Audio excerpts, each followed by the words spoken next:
gonna put a gate valve on this IBC tote so that I can haul some fertilizer. I already cut the top out of it years ago. We used it for fish storage when I drained my pond. It worked good for that. So I'm gonna add the valve because that side is that won't really work.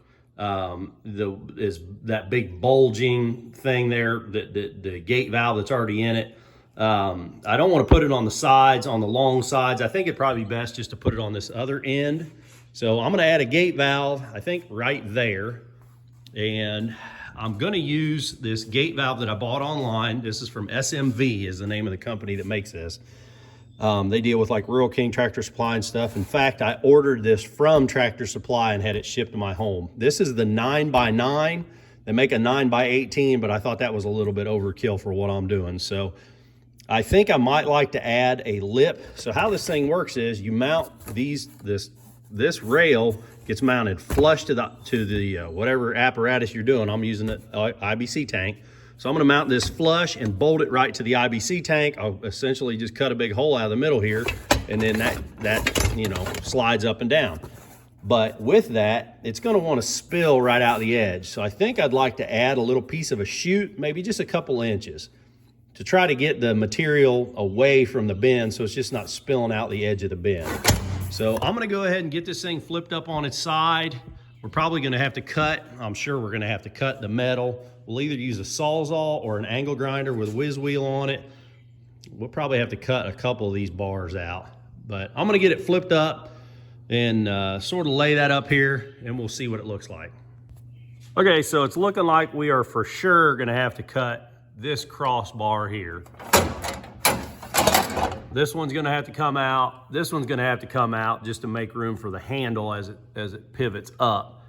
As it sits, it looks like I might be able to, I wanna try to retain as much structure of this cage as possible. I don't wanna cut out any more of this metal than I absolutely have to.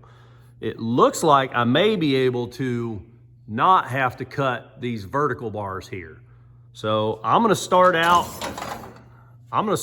just trimming this section out and this section out, and I'm gonna use a whiz wheel to do it. Let me show you what I'm talking about. This is an angle grinder with a cutoff disc, and that's a small cutoff disc, so I might want to change that first thing. Okay, so that took less than a minute to cut those bars out. So it looks like I might be able to squeeze this in here. It might be kind of a pain to drill these holes, but yeah, I think it'll work out. So the consideration now, what's really sort of bothering me is, you can tell, okay, so we've got this thing laying on its side, right? So this is the bottom, and the bottom has got this curve to it. Well, the plate, the gate valve, of course, does not. So we want to put it as close as possible to the break of the curve, but because we don't want any fertilizer or whatever we're putting in this bin, we don't want too much of it to be retained in the bottom that's going to be hard to get out. We don't want inches and inches in the bottom if we can help it. But we got to deal with this curve. So we can't cut down into the curve, because if we do, then our valve, our bottom of our gate, is not going to seal. So we got to be careful where we cut. Like right there, that's a 1/2 inch gap. I'll lose all my fertilizer coming down the road. So I think what I can do, because this is going to be a 9-inch tall gate, well, you know what? I never did measure that. It might actually be more than that. They advertise it as a 9x9 grain gate is what they call this thing. So yeah, it's almost 10 inches. So even if I cut an 8-inch tall hole, that would be ample room for fertilizer to spill out, granular fertilizer. So I think what I'm gonna do is sort of play it a little safe and cut my hole up a little further, but mount the gate down sort of close. And then if I need to later, then if I have extra plastic sticking up, when I slide the gate open, if there's a lip of plastic here, I can trim that down. So I think I'm gonna cut up here a little further than I probably have to. So I'm gonna estimate coming up off this curve. Once I get to the flat, I'll probably come up another inch, or even 1.5 inches. And then I can fine tune it later. So I'm gonna make a hole that's probably only gonna end up being about, oh, I don't know, my hole will fit easily in between these gates or between these rails. Cause again, I don't wanna take any chances of spillage out the sides. So just because my gate is, 10 inches doesn't mean I'm gonna cut a whole 10-inch hole. I'm gonna cut a hole that's significantly smaller than the gate is, just so I'm sure that it seals up well.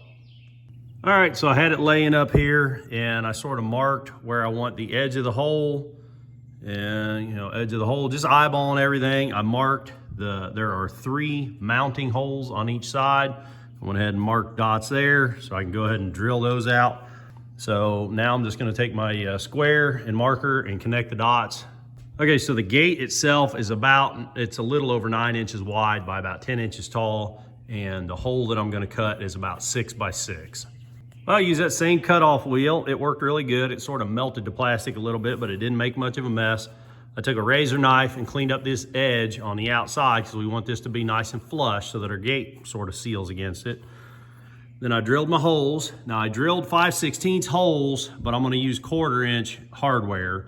I drilled the holes a little oversized to allow me, because I'm sure my alignment wasn't perfect when I was marking holes. So a little larger hole. I'm gonna use washers and I'm gonna use lock nuts on these things too. So I'll go ahead and sort of fish this in here where it belongs. Get over to my bolt bin, grab some bolts and lock nuts, and we'll get this thing bolted up. So I found some fender washers in my bolt bin, which is even better. I'll put those on the inside, and I'm gonna try to put the head of the bolt inside so there's just less less stuff to hang up on the inside. I don't mind if that thread sticks out a little bit out here. So I'll put this on the inside because it's gonna be up against the plastic, and hopefully that fender washer will give it just a little bit more biting power on this thin, flimsy plastic. This is what I meant when I said locking nuts. These are Teflon lock nuts, and they don't back off like for vibration and stuff. Okay, got it bolted down, and looks pretty good. I feel pretty good about it. Again, this is probably overkill here. I could actually probably bring that down. Why don't I do that? Why don't I bring that down about 1 inch? Cut off another inch. We're way up from the curve. I'll bring that down about to there. All right, so I think I'm happy with the size of the opening now. We're still up on the flat, at least 3/4 of an inch, so I'm pretty happy with that.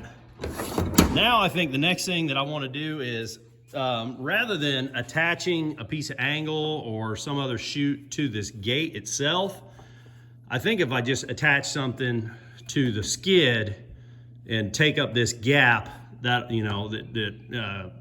material will fall out the hole, and rather than just getting caught in here, if I can put something across to bridge that gap, I think that might be best. I had a piece of 1x3 angle. I cut a section 9¼ inches long. It just coincidentally has got a hole like right center, and that hole is gonna fall right on this galvanized strut. So I think I'm just gonna take I'm gonna shove that up there nice and tight, take a self-tapper and run through there. That might just work out perfect. I'll tell you what, I could not be happier with how that turned out, especially that piece of angle there. Just worked out perfect. And like I say, it's 1x3, and it coincidentally, it had a hole dead nuts when I cut that length off there. So I am very pleased with how this turned out. So I think that'll work perfect for what I want to do with fertilizer. As far as, you think, oh, well, there'll be a whole bunch accumulating in the back. I'll take a strap or a chain, probably a strap, hook to the frame of this thing, wrap around the pallet forks on the tractor loader. So this will be secured to the pallet forks, and then I can lean it forward with no danger of the thing sliding off the forks. And that'll get all that material, that last little bits in the bottom will all be toward the front here, and I can reach in and sort of scrape up any little bits. But I'm really happy that we didn't have to cut out more structure of this thing. Honestly, I could not be happier with how this turned out. That's you can see how well it's sealed up on that gate. There is not much of a gap there. And those fender washers, I'm really happy we put those fender washers on there. I think that'll be even more support against this, you know, sort of not super rigid plastic. So I'm really happy with that. You know, all in all, I just figured it up. I think I gave 25 bucks for that tote a few years ago. I'm into that for about 60 bucks, I think, for the gate valve, and I don't know, figure $1 or $2 for the aluminum. So we ain't into this thing for even $90, and that's a heck of a container for less than 100 bucks. So I hope I helped you with this one, guys. If you're looking to move some bulk material, you know, chicken feed or fertilizer or something like that, you can get these IBC totes reasonably cheap, and this should work out great for a lot of different materials. If you like this video, click the thumbs up button. If you want to see me working on all kinds of junk out here in the shop, click subscribe. Till the next time, keep on tinkering.